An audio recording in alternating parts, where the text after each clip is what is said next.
ગુજરાતના આદિવાસી પટ્ટા માટે કેન્દ્રમાંથી મળી 2 લાખ કરોડની યોજનાની જાહેરાત કરાઈ। નવસારીના ખરે ગામના પીપલખેડ ગામે યોજાયેલા રાત્રિ સભામાં મુખ્યમંત્રી ભૂપેન્દ્ર પટેલ દ્વારા આ જાહેરાત કરવામાં આવી છે।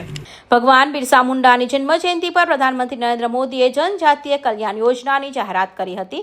ત્યારે ગતરોજ નવસારીના ખરે ગામના પીપલખેડ ગામે યોજાયેલા રાત્રિ સભામાં મુખ્યમંત્રી ભૂપેન્દ્ર પટેલ દ્વારા જાહેરાત કરવામાં આવી છે। ઉમરગામમાંથી અંબાજી સુધીના આદિવાસી પટ્ટામાં જનજાતીય કલ્યાણ યોજના હેઠળ અનેક પ્રશ્નોનું નિરાકરણ આવશે।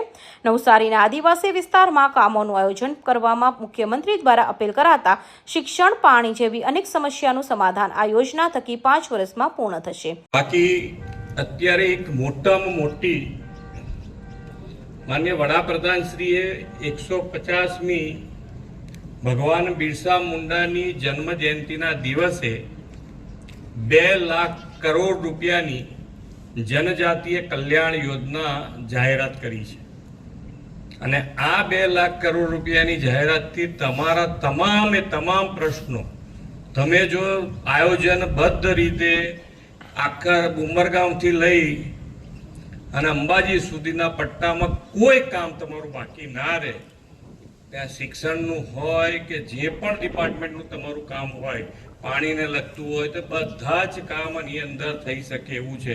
અને આપણે 5 વર્ષની અંદર આ 2 લાખ કરોડ રૂપિયા આ જ વિસ્તારમાં વાપરવાના છે। એટલે તમારું આયોજન, તમારું જેટલું સારું આયોજન થશે એટલા ઝડપથી તમારા કામ બધા પૂરા થઈ જાય એટલી મોટી યોજના માન્ય વડાપ્રધાનશ્રીએ આપી છે અને ક્યાંય પૈસાની તકલીફ નથી પડવાની, પણ તમારું આયોજન ઝડપથી તમે બધા સાથે બેસીને કરો તો તમારું આયોજન ઝડપથી થશે તો એટલા પૈસા તમને ઝડપથી અમે આપી શકીએ અને તમારું કામ સ્ટાર્ટ થઈ જાય। Bureau report, Hind TV news, Surat.